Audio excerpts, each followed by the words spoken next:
अभी social media में एक चीज़ चलता है कि वो इंटरव्यू वाला कि बैठने का तरीका थोड़ा कैजुअल है, तो वो देखिए आप पूरी आपके पास भी सही पार्टनर है इसलिए ठीक है, वो बाद में विकास देवी कीर्ति सर बोलते हैं ना, नहीं हुआ तो एक बेहतर इंसान तजुर्बा। विराट कोहली तो बोलते believe in God's plan, so I also believe in God's plan. Social media छोड़ देते हैं, फ्रेंड सर्कल से दूर हो जाते हैं, बात करते हैं, जो भी इतना फैमिली के साथ टाइम स्पेंड नहीं, अपना रूम में बैठ के पढ़ रहा है, आई थिंक वो मैं बता रही हूँ that is the most depressing cause. क्योंकि if you have a right partner तो वो एक मोटिवेशन का काम करता है, आपको वो एक हेल्प करता है, आप जब डाउन होते हो तब तक वो आपको अपलिफ्ट करता है। रिस्क लेना और उसके साथ संघर्ष करना और संघर्ष के बाद परिणाम। एक पंक्ति है कि हमेशा मेहनत को पहचानने के लिए सफलता क्यों जरूरी होता है। बिना सफलता के भी तो मेहनत पहचानी जा सकती है, पर बहुत लोग हो सकता है इससे वाकिफ ना हो और एतराज भी रखते हो। पर इस वक्त हम एक ऐसे घर में मौजूद हैं जहां पर एक शख्सियत ने रिस्क लिया कुछ करने के लिए। क्या करने के लिए? सेवा करने के लिए, और नौकरी हासिल करने के लिए उन्होंने की दिन रात मेहनत। और सबसे बड़ी चीज ये कि उन्होंने लगी हुई नौकरी छोड़ दी कि मुझे करना कुछ और है। क्या करना था, क्यों सोचा कि नौकरी छोड़ना पड़ेगा, ये भी समझेंगे। हमारे साथ कनक प्रभा सिंह जी हैं।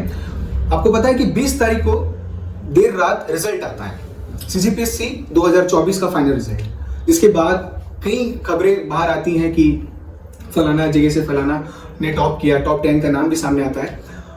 कनक जी का जो है 41 रैंक है। इनसे बात करने का जो सबसे खास चीज है वो ये है कि इनका जो ऑल ओवर जितने भी एस्पिरेंट थे उसमें से सबसे ज्यादा हाईएस्ट इंटरव्यू में इनको नंबर स्कोर मिला है, इसलिए हम इनसे बातचीत करेंगे। और सबसे पहले तो आपको मुबारकबाद कि आपका सिलेक्शन हो गया और कड़ी मेहनत आपने की और उसका रंग भी आपको देखने को मिला है। Thank you so much. जो मुझे सुनने मिला, पहले उस पर ही आता हूँ कि आपने इस चीज के लिए नौकरी छोड़ी है। वो पहले थोड़ा सा बताइए कि वो नौकरी क्या थी, कब से कर रहे थे, और फिर उसके बाद क्यों सोचा कि नौकरी छोड़ के इस जगह पे आना चाहिए। मेरा कॉलेज में कैंपस प्लेसमेंट लगा था, उसके बाद मैंने ABB India limited company join की थी। ऑटोमेशन की एक मल्टीनेशनल कंपनी है, I work there as an automation engineer. उसके बाद वहाँ पे मैंने MES as an MES engineer भी काम किया। 3 साल मैंने वहाँ पे काम किया, 2018 से लेकर के 2021 तक। फिर जी उसके बाद फिर वहाँ जब मैं काम कर रही थी तो उस काम के दौरान मुझे ऐसा लगा कि मुझे अपने क्षेत्र में आकर वापस अपने क्षेत्र में काम करना चाहिए। तो वहाँ से एक मन में इच्छा जागी। उसके बाद कोविड के दौरान जब मैं यहाँ पे आई थी तो मेरा वर्क फ्रॉम होम चल रहा था, तो उस दौरान मैंने देखा करके कि यहाँ पे जैसे भी जितने भी प्रशासनिक अधिकारी हैं, पुलिस सर्विसेज हैं, तो ये काफ़ी बेहतर यहाँ पे लोगों से जुड़ के काम कर पा रहे थे, उनके लिए सोसाइटी में डायरेक्टली कंट्रीब्यूट कर पा रहे थे। तो वहाँ से उनको देख के इंस्पिरेशन मिलेगी शायद मुझे भी ऐसा कुछ करना चाहिए लाइफ में, जहाँ सिर्फ मॉनेटरी बेनिफिट ना हो, मॉनेटरी बेनिफिट के साथ साथ मैं सोसाइटल रेस्पेक्ट और मैं सोसाइटी के लिए एक्चुअली कुछ कर पाऊँगी। तो वहाँ से ये मोटिवेशन आई और मैंने फिर प्रिपरेशन तैयार शुरू की, अपनी जॉब छोड़ी। 2021 से मैंने 2021 में अपना जॉब छोड़ा जी। तो ये कौन सा अटेम्प्ट था आपका? ये मेरा 4th अटेम्प्ट था। 4th प्रीलिम्स था, 1st मेंस था, 1st इंटरव्यू था। अच्छा, तो इंटरव्यू पे ही बात करने आऊँगा दूसरा, क्योंकि इंटरव्यू में सबसे ज़्यादा आपको स्कोर मिला है। क्या कारण होगा कि आपको सबसे ज़्यादा स्कोर मिला है? मुझे ऐसा लगता है 2 मुख्य कारण थे। पहला तो कॉन्फिडेंस और दूसरा ऑनेस्टी।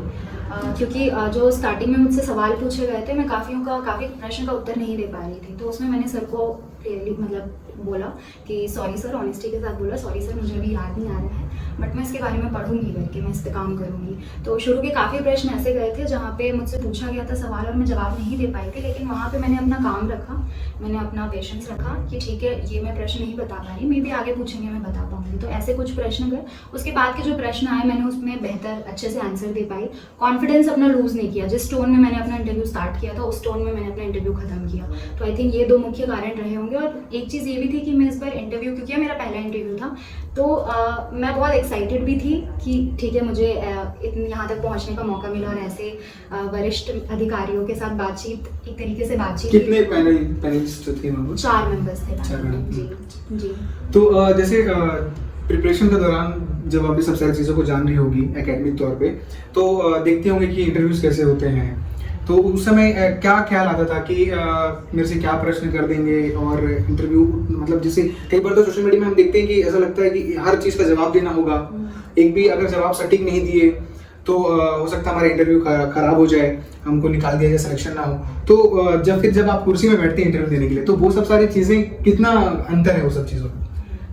जी सबसे पहले तो मैं ये कहूँगी करके कि वो आपका नॉलेज टेस्ट नहीं करते इंटरव्यू में, वो आपकी पर्सनालिटी टेस्ट करते हैं कि अगर आपको कुछ प्रश्न नहीं भी आ रहे हैं और कुछ आपके ऊपर ऐसे सिचुएशनल क्वेश्चंस दिए जा रहे हैं आपको, तो आप उनको कैसे हैंडल करती हैं।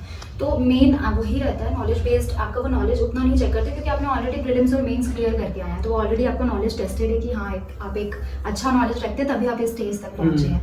तो वहाँ पे जाने के बाद मेन यही रहता है करके कि आपको अपना कॉन्फिडेंस लूज नहीं करना, आपको जितने प्रश्न आते हैं आप उनका आंसर दीजिए, अच्छे से दीजिए। एंड में मुझे भी लग रहा था इंटरव्यू हॉल से निकलने के बाद कि शायद मेरा इंटरव्यू अच्छा नहीं गया है क्योंकि मैंने कुछ प्रश्नों के उत्तर नहीं दिए थे, बट अभी रिजल्ट देख के तो मुझे यही समझ आया करके कि वो आपका नॉलेज टेस्ट नहीं करते हैं, वो आपकी पर्सनालिटी टेस्ट करते हैं कि आप जिस कॉन्फिडेंस के साथ अंदर गए हैं आप उसी कॉन्फिडेंस के साथ वापस आइए और वहाँ पे जो भी आपको प्रश्न दिए जा रहे हैं आप उसका सच्चाई के साथ आंसर दीजिए। और इंटरव्यू जब मैं देखती थी ऑनलाइन, तो प्रिपरेशन का मैं कहूँगी कि प्रिपेयर 15-20 दिन में तो इंटरव्यू के लिए प्रिपेयर नहीं किया जा सकता। इंटरव्यू का ऐसा है कि आप उसको अपनी डेली लाइफ में, अपनी पर्सनालिटी में उसको लेके आइए कि आप वो पेशेंस रखें। आपको कोई क्वेश्चंस अगर पूछ रहा है डिफ़िकल्ट या आपको नहीं आता तो आपको घबराना नहीं है, आपको आराम से या तो आप सोचिए थोड़ी देर, अगर आपको बनता है तो आप उस हिसाब से आंसर दीजिए, अगर आपको नहीं आता है तो आप सॉरी सर बोल सकते हैं, वो बिल्कुल इस बात का बुरा नहीं मानते हैं। And they are very friendly. जो मुझे इंटरव्यू पैनल भी मिला था तो वो काफ़ी ऐसा लग रहा था करके कि आप बहुत अपने कुछ ऐसे नॉलेजेबल ऐसे टीचर्स से बात कर रहे हैं, तो वो सिखाते भी हैं कि अगर उनको नहीं, जैसे मैंने कुछ प्रश्नों के उत्तर नहीं दिए तो उन्होंने बोला कि अच्छा इसका आंसर ये होता है, तो मैंने बोला ठीक है सर मैं इसे पढ़ के आऊँगी। कितने मिनट का इंटरव्यू होगा? मेरा 30 मिनट का इंटरव्यू रहा, आधा घंटे इंटरव्यू, लगभग आधा घंटे। तो इसमें जितने भी प्रश्न किए हैं, ऐसा लगा कोई ऐसा प्रश्न जो एकेडमिक लेवल के हो कि उसके आउट ऑफ बॉक्स रहता है सारा? इस बार जो इंटरव्यू था वो थोड़ा नया टाइप का इंटरव्यू था क्योंकि इसमें नाम नहीं पता था, जिला नहीं पता था, फेसलेस इंटरव्यू था। तो उसमें डैफ को आपके डैफ बेस्ड क्वेश्चंस थे। अच्छा आपका एजुकेशन यहाँ का है, तो मेरा एजुकेशन तमिलनाडु का है, तो मुझसे वहाँ के कुछ प्रश्न पूछे गए। इसके अलावा मेरे हॉबीज़ से मुझे प्रश्न पूछे गए थे और सर ने एक प्रश्न, मुझे ये प्रश्न इंटरेस्टिंग क्वेश्चन था वो बहुत, उन्होंने बोला कि मैंने अपनी डायरी में एक संवाद लिखा हुआ है भगवान श्री कृष्ण और राधा का। उन्होंने वो मुझे संवाद बताया और फिर उन्होंने बोला इस संवाद से तुम क्या सीखती हो और तुम इसे प्रशासनिक फील्ड में कैसे यूज़ करोगी। एक मैम ने बुद्धिज़्म से रिलेटेड मेरे को बहुत सारे क्वेश्चंस पूछे गए थे, स्टैटिक क्वेश्चंस की अष्टांग मार्ग क्या होता है, वर्ल्ड ट्रूथ बताएं। इसके अलावा मुझसे ये पूछा गया था कि महिलाओं को अभी छत्तीसगढ़ में क्या क्या हेल्थ इश्यूज़ हो रहे हैं और बुद्धिज़्म से रिलेट करते हुए आप इन इश्यूज़ को कैसे दूर कर सकती हैं। तो ये कुछ प्रश्न पूछे गए। अभी सोशल मीडिया में एक चीज़ चलता है कि वो इंटरव्यू वाला की बैठने का तरीका थोड़ा कैजुअल है, तो वो देखिए आप पूरी। हाँ, वो एक दृष्टि का कोई था, तो उसमें एक सर है, हालांकि वो अब निकल गए हैं, तो वो बोलते हैं कि इंटरव्यू में बैठने का थोड़ा स्टाइल तुम्हारे कैजुअल है, बाकी सब। तो जिस तरीके से ऑनलाइन प्लेटफॉर्म में जो चीज़ें चलती हैं, चाहे आप अलग अलग बुद्धिजीवी लोग हैं जो सारी चीज़ें चला रहे हैं, चाहे वो दृष्टि IAS हो या बहुत सारी चीज़ें हैं, वो इंटरव्यूज़ आते हैं, मूवी इंटरव्यूज़ आते हैं, हम वीडियोज़ देखते हैं, तो हम सोचते हैं कि इस तरह की इतनी बड़ी बड़ी पर्सनैलिटीज़ होंगी सामने और इतना कुछ मतलब बहुत ज़्यादा नॉलेज लेके बैठना होगा तभी हम आंसर दे पाएंगे। कुछ लोगों का अभी भी ये पर्सपेक्टिव बना हुआ है कि हर प्रश्न का उत्तर देना ही होगा मुझे, वरना मेरा इंटरव्यू खराब हो जाएगा। तो वो चीज़ के लिए आप क्या कहते हैं? देखिए मैं ये कहूँगी करके कि सिविल सर्विसेज जो एग्ज़ाम होता है it demands journalist not specialist. आपको किसी भी एक फील्ड में या एक पर्टिकुलर सब्जेक्ट में आपको महारत नहीं हासिल करनी है, आपको सबके बेसिक नॉलेज होनी चाहिए। सिलेबस ही कुछ ऐसे तरीके से डिज़ाइन होता है, तो आपको बेसिक पता है। जो आपको नहीं पता है आपकी पर्सनालिटी में ये देखना चाहिए कि हाँ आप सीख लेंगे, क्या आप सीखने के इच्छुक हैं, क्या आप डिफिकल्ट सिचुएशंस में घबराते तो नहीं हैं। तो आई थिंक ये सारी चीज़ें टेस्ट की जाती है इंटरव्यू में रैदर देन नॉलेज मैं कहूँगी उतना तो नहीं टेस्ट किया जाता क्योंकि नॉलेज तो पहले टेस्ट हो चुका है। एक बेसिक जो सब हर कोई पूछता है, मैं भी पूछ दे रहा हूँ, कितने घंटे पढ़ाई करते थे और कैसे मैनेज करते थे? जी, तो सबसे जब मैं स्टार्टिंग में आई थी तो काफ़ी जोश के साथ भी आई थी, तो पढ़ती थी, अच्छा पढ़ती थी, 12 घंटे पढ़ती थी। लेकिन टाइम के साथ मुझे समझ आया करके कि काफ़ी लॉन्ग प्रोसेस होता है, 1 साल का तो आपका एग्जाम ही होता है, फिर आपको 1-1.5 साल प्रिपेयर करना रहता है। तो आप एक दिन में 12 घंटे पढ़ के अगर दूसरे दिन थक जा रहे हो तो ऐसे प्रिपरेशन का कोई मतलब नहीं है। आप कम पढ़िए, आप एवरेज पढ़िए, आप 7 से 8 घंटे पढ़िए, लेकिन डेली पढ़िए, तो वो ज़्यादा इंपॉर्टेंट रहता है। तो मेरी भी पढ़ाई कुछ ऐसी ही रहती थी। शुरू में मैंने अपने आप को बहुत बर्नआउट कर लिया था, बट बाद में टाइम के साथ मुझे समझ आया कि ज़्यादा पढ़ना इंपॉर्टेंट नहीं है, सही पढ़ना इंपॉर्टेंट है। तो मैं, और उसके साथ साथ आपको मेंटल हेल्थ का भी बहुत ध्यान देना पड़ता है क्योंकि ये एग्ज़ाम सिर्फ नॉलेज का एग्ज़ाम नहीं होता, ये आपके पेशेंस का एग्ज़ाम होता है, आपके परसिवरेंस का एग्ज़ाम होता है, आपके मेंटल हेल्थ का एग्ज़ाम होता है। तो अभी मैंने जब लास्ट ईयर जब मेरा प्रीलिम्स नहीं निकला था, जो मेरा काफ़ी सीरियस अटैम्प्ट था, मैं कुछ 1-2 मार्क्स से रह गई थी, तो उस टाइम फिर मुझे रियलाइज़ हुआ कि, और वो मैंने काफ़ी पढ़ा था, मैंने हर चीज़ें की थी, बट फिर भी नहीं हुआ। तो कभी कभी ऐसा होता है कि आप सारी चीज़ें कर रहे हैं बट फिर भी आपका एग्ज़ाम नहीं निकलता है, तो उस स्टेट में आपको मेंटल हेल्थ अपना बहुत स्ट्रॉन्ग रखना पड़ता है। तो वहाँ से फिर मैंने अपना पढ़ाई भी करती थी, दोस्तों के साथ कभी बाहर भी चली गई, मूवीज़ भी देख लिया, तो और उसके बाद फिर मैंने अपना सोशल मीडिया भी इंस्टॉल कर लिया था, अच्छे पेजेस फॉलो किए जिससे हेल्प हो, मतलब एजुकेशन में आपके एजुकेशन रिलेटेड पेजेस फॉलो कर रहे हैं, फिर वर्कआउट कर रहे हैं, योगा कर रहे हैं, मेडिटेशन कर रहे हैं, तो आप 24 घंटे रहते, तो मैं 7 से 8 घंटे पढ़ाई करती थी, और बाकी टाइम फिर मेरे हॉबीज़ या फिर एक्स्ट्रा कोरिकुलर जो कर रहे हैं घर, तो मम्मी पापा के साथ बात कर लिया, ये खाना बना लिया, ये सब ये चले जाते थे। कई मतलब बहुत मेहनत करने के बाद भी एक नौकरी हासिल होती है, और जब घर में ये पता चले बड़ों को कि हमारा बच्चा इतनी मुश्किल से जो नौकरी मिला उसको छोड़ रहा है, और जिस लिए छोड़ रहा है उसका भी अभी पता नहीं है कि कब हासिल होगी वो चीज़ क्या है, तो घर पे कैसा था जब आपने डिसीजन लिया कि मैं नौकरी छोड़ूंगी और मुझे सिविल सर्विसेज की तैयारी करना है, तो फिर क्या रहा घर वालों का रिएक्शन? मना नहीं किया कि मत नौकरी, इतना अच्छा नौकरी क्यों छोड़ रही है, क्या क्या जरूरत है, हो ही जाएगा क्या, इस टाइप की चीज़ें? मुझे अभी भी याद है क्लियरली, तो मेरा जो ये डिसीजन था मैंने बहुत इंस्टेंट लिया था। मुझे याद है मेरी कंपनी में उस दिन मेरा प्रमोशन हुआ था और मैं खुश नहीं थी। मेरे मैनेजर सामने बैठे हुए थे एंड ही टोल्ड मी कि कनक तुम्हारा इतना है, यू डिड वेल एंड तुम्हें प्रमोट कर रहे हैं, बट उस टाइम पे मुझे हिट किया कि आई एम नॉट हैप्पी। तो फिर उस दिन मैंने सोचा थोड़ा कि प्रमोशन हो गया फिर भी मैं खुश क्यों नहीं हूँ। उस दिन मुझे रियलाइज़ हुआ कि कुछ काम मतलब मुझे सिर्फ मॉनेटरी बेनिफिट के लिए नहीं करना है, और दूसरी चीज़ ये भी थी कि मुझे वापस अपने घर पे छत्तीसगढ़ में वापस लौट के यहाँ का काम करना था। तो उस दिन फिर मेरे मन में आया कि नहीं, काफ़ी टाइम से चल रहा था बट मैं थोड़ा झिझक रही थी कि इतनी बड़ी नौकरी है कैसे छोड़ दूँ करके, और तो फिर मैंने उस दिन डिसाइड किया कि नहीं, यहाँ पे मैं खुश नहीं हूँ, मुझे अब करना है। तो मैंने उस दिन रात को, जिस दिन मेरा प्रमोशन हुआ था उस दिन मैंने रात को पापा को कॉल किया, मैंने बोला पापा मुझे लग रहा है कि मुझे सिविल सर्विसेज की तैयारी करनी चाहिए, CGPSC की तैयारी करनी चाहिए, मेरा मन हो रहा है। एंड पापा ने मुझसे कुछ भी नहीं कहा, उन्होंने बस बोला आपको जो अच्छा लग रहा है आप करो। तो फिर मैंने दूसरे दिन जाके अपना रेजिग्नेशन दे दिया। तो सब काफ़ी शौक थे मेरी कंपनी में कि कल ही से प्रमोशन मिला और आज ही आके रेजिग्नेशन दे रही है। तो डर लगा था, काफ़ी डर लगा था, बट मुझे लगा था कि मैं कर लूँगी करके, मुझे विश्वास था कि मैं कर लूँगी। तो वो तो ठीक है, उस समय हो गया। अब जब जर्नी स्टार्ट हुआ, 1 साल गया, 2 साल गया, तो क्या घर वालों में ये है कि तो हमको पहले सोच लेना चाहिए था, पहले अच्छे से समझ लेना था, तब जाके इतना बड़ा रिस्क लेना था, या खुद भी कभी ऐसे डिमोटिवेट हुए कि कहीं मैंने गलत फैसला तो नहीं ले लिया? तो मेरा ऐसा है कि मेरे शुरू से एकेडमिक रिकॉर्ड्स अच्छे रहे हैं। मैंने 8th में भी टॉप किया था और कॉलेज में भी मैं गोल्ड मेडल होल्डर हूँ। तो मुझे ऐसा लगा था कि मेरा निकल जाएगा। मैं जब आई थी तो मुझे तो ऐसा लगा था कि मेरा फर्स्ट अटैम्प्ट में ही निकल जाएगा। तो जब मैंने दिया फर्स्ट अटैम्प्ट तो मैं नहीं कर पाई थी प्रिपरेशन, क्योंकि 2-3 महीने का ही समय था। तो मैंने बोला ठीक है कोई बात नहीं, अब पढ़ते हैं अच्छे से। फिर मैंने सिलेबस देखा, पढ़ाई स्टार्ट की। जब मेरा सेकेंड अटैम्प्ट नहीं निकला, तो सेकेंड अटैम्प्ट नहीं निकला, फिर थर्ड अटैम्प्ट नहीं निकला, तो मुझे लगने लगा उस टाइम कि that was my darkest phase में कहूँगी, क्योंकि मुझे ऐसा लगता था कि मैं सुबह उठती थी, कोशिश करती थी पढ़ने का, बट फिर मुझे मन में डाउट आता था कि अरे गलती कर दी क्या, जॉब छोड़ के नहीं छोड़ना चाहिए करके लगता ही था, हर दिन लगता था। बट फिर मम्मी पापा को मैं कहूँगी मुझसे ज़्यादा भरोसा था। मम्मी पापा को, मेरे फ्रेंड्स जो थे मेरे आसपास, उन्होंने बोला कि नहीं तू कर लेगी करके। आई थिंक उनको मुझ पर मैंने शायद कॉन्फिडेंस लूज़ कर दिया था, बट उन्होंने नहीं लूज़ किया था। तो दे ऑलवेज सपोर्टेड मी कि नहीं हो जाएगा, फिर से ट्राई करो, फिर से ट्राई करो। तो बस ट्राई करते रही, कभी हिम्मत नहीं छोड़ी, और फिर बहुत जब बच्चे किसी चीज़ की तैयारी करते हैं तो वो बहुत सारी चीज़ों से जूझ रहे होते हैं और बहुत सारी चीज़ों को देखने और जानने मिलती है। बहुत सारे को भ्रम भी पाल चुके होते हैं। कोई इस पूरी जर्नी में और सिलेक्शन होने के बाद कोई कुछ ऐसे भ्रम जो आपके टूटे हो सिलेक्शन हो जाने के बाद कि मैंने ये सोच रखा था पर ऐसा कुछ नहीं है, कोई ऐसा कोई भ्रम है? पहला भ्रम तो ये है कि आई थिंक आपको ज़रूरी नहीं है कि जब आप फुल्ली मेहनत कर रहे हैं और आपने अपना बेस्ट दिया है, तो कभी कभी ऐसा होता है करके कि फिर भी आपका सिलेक्शन ये होता है। क्योंकि मैंने लास्ट ईयर प्रीलिम्स में अपना 200% दिया था। मैंने सारे बुक सॉल्व कर लिए, मैंने सारे टेस्ट पेपर्स लगा लिए, मैंने बहुत पढ़ाई की, लेकिन मेरा प्रीलिम्स नहीं निकला कुछ मार्क्स से। और मुझे उसके बाद ऐसा लग रहा था कि क्यों नहीं निकला, कुछ करने को बचा ही नहीं था, मैंने तो सब कर लिया, अभी भी एग्जाम नहीं निकला, अरे क्यों नहीं निकल रहा। उस टाइम पे बहुत मन में डाउट आया था। तो मैंने खुद पढ़ा था कि you get what you deserve, not what you desire. मतलब कि आप ज़रूरी नहीं है कि आपको चाहिए तो आपको मिल जाए, आपको थोड़ा डिजर्विंग और बनना पड़ेगा। तो मैंने बोला ठीक है कोई बात नहीं, कहीं कमी रह गई होगी, फिर से स्टार्ट किया, फिर से पढ़ा। और विराट कोहली तो बोलते believe in God's plan, I also believe in God's plan. मैंने बोला जब आना होगा आएगा, लगे रहते हैं। तो बस ये एक भ्रम टूटा कि ठीक है कभी कभी देर लगती है तो हो जाता है।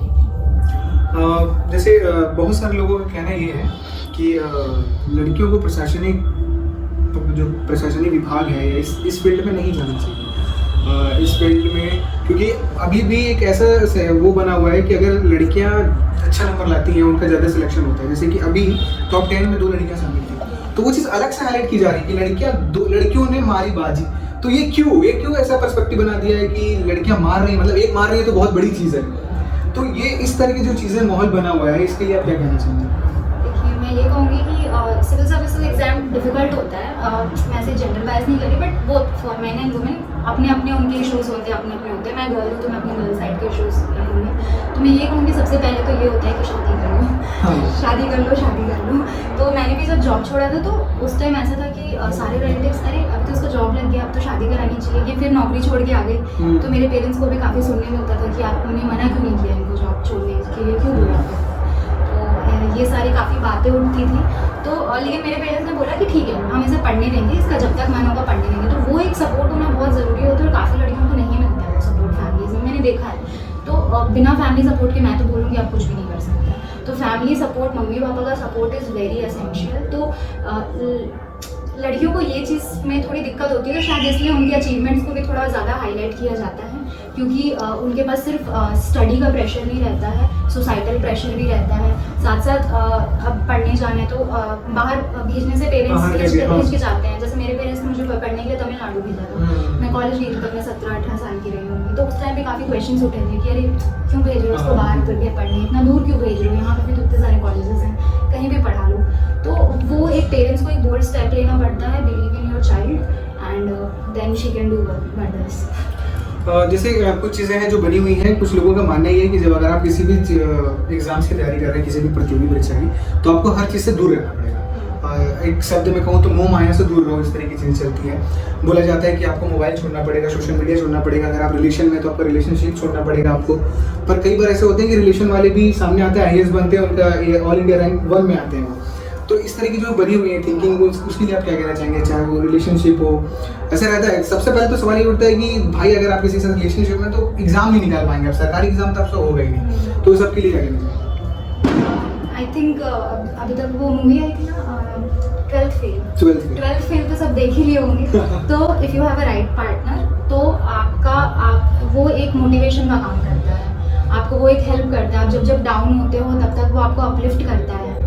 ये मैं पर्सनल एक्सपीरियंस से भी बोल सकती हूँ। तो वो एक अपलिफ्ट करता है। तो आई थिंक एक सही आपके पास पार्टनर है, सही आपके पास दोस्त है, सही आपकी सराउंडिंग्स हैं, तो वो आपके पास भी सही पार्टनर है इसलिए ठीक है वो बाद में नहीं, लोगों का एक पर्सपेक्टिव है ना कि ये अगर आप इस जगह पे हो तो आप फिर कुछ नहीं कर सकते, आप बहुत बेकार जगह में हो, वो लोग उसको वैसा बना रहे हैं। नहीं मैं नहीं कहूँगी, मैं ये कहूँगी करके कि अगर आपके पास एक सपोर्टिंग पार्टनर है, एक सपोर्टिंग फ्रेंड सर्कल है, तो फिर उसमें कोई दिक्कत नहीं है। क्योंकि आप जब डाउन होते हो तो वही फिर आपको आके अपलिफ्ट करते हैं, करके चीयर करते हैं आपका मूड। तो वो छोटी छोटी चीज़ें बहुत मैटर करती हैं। और दूसरी चीज़ ये बोल रही थी कि हाँ आपने सोशल मीडिया तो सोशल मीडिया का मैं ये बोल रही हूँ, जब मैं स्टार्टिंग में मैंने भी प्रिपरेशन अपनी स्टार्ट की थी तो मैं सोशल मीडिया मैंने सब छोड़ दिया था कि ठीक है सोशल मीडिया छोड़ देते हैं। और आधा तो इसलिए क्योंकि ऐसा नोशन है करके कि अगर आप सिविल सर्विसेज की तैयारी कर रहे हो तो आपको सोशल मीडिया हाथ नहीं लगाना है। तो मैं भी सुनी सुनाई बातों पे कि अच्छा ये करने से एग्जाम निकलेगा, ये करने से एग्जाम निकलेगा, सोशल मीडिया छोड़ देते हैं,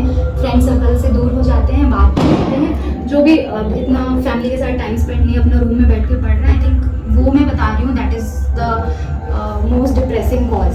क्योंकि आप सिर्फ पढ़ रहे हो और अगर आपका ऐसा कोई स्ट्रॉन्ग सपोर्टिंग बैकग्राउंड नहीं है ना, आप कुछ देख रहे हो, तो एक्चुअली हो सकता है कुछ लोगों का अच्छा भी रहो कि वो एक बार में निकाल लें।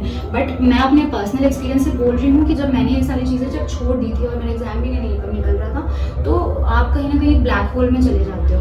तो वहाँ से आपको खींचने के लिए, निकालने के लिए आपको चाहिए रहता है फ्रेंड, आपके फ्रेंड्स, आपकी फैमिली, सपोर्टिंग पार्टनर, वो चाहिए होता है। तो मैं भी एक डिप्रेसिंग फेज में थी अपनी लाइफ में, जहाँ पे नहीं हो रहे थे एग्जाम। फिर मैंने बोला ये सब करने से कोई मतलब नहीं है, जो सही चीज़ें हैं वो करते हैं, लाइफ को अच्छे से एंजॉय करते हुए प्रिपरेशन करते हैं, खुश होकर प्रिपरेशन करते हैं, क्योंकि टेंशन में मैं तो पढ़ाई नहीं कर पाती, तो मुझे ऐसा लगा ठीक है टेंशन नहीं लेते हैं, होगा ठीक है हो ही जाएगा, और नहीं हुआ तो वो विकास देवी कीर्ति सर बोलते हैं ना, नहीं हुआ तो एक बेहतर इंसान तजुर्बा होगा। हाँ। तो मैं भी यही सब मैंने देखा, मैंने बोला सोशल मीडिया में अच्छे अच्छे रील्स भी आते हैं, मोटिवेशनल रील्स भी आते हैं, तो आप सही चीज़ें देखें तो फिर वो अगर आप सही डायरेक्शन में चल रहे हो तो सारी चीज़ें हेल्प करती है। जो अभी बच्चे सोच रहे होंगे कि अब मैं CGPSC की तैयारी करूंगी या करूंगा, उन बच्चों के लिए कुछ 2-3 ऐसे टिप्स जो उनको ध्यान रखना है पूरे उनके पढ़ाई की जर्नी में, 2-3 टिप्स। जी सबसे पहला तो ये टिप है CGPSC सिलेबस। आपको सिलेबस बाय हार्ट याद होनी चाहिए। मेंस का जो आपका सिलेबस है, आपका जो भी टॉपिक दिया है मेंस में, उसके आपके पास नोट्स रेडी होने चाहिए। दूसरी चीज़ PYQs, प्रीवियस ईयर क्वेश्चन, जितने भी प्रीवियस ईयर क्वेश्चन आए हैं आप सबको एनालिसिस करिए और उसके जितने भी आंसर्स हैं आप नोट करके या प्रैक्टिस करके ये कर सकते हैं। तो that is the most crucial milestone, मतलब आपका सिलेबस, आपके नोट्स और आपके PYQs। इस सफलता के पीछे 2 मेनली नाम जो आपको बताना है कि इन दोनों का व्यक्ति का बहुत ज्यादा सपोर्ट रहा है।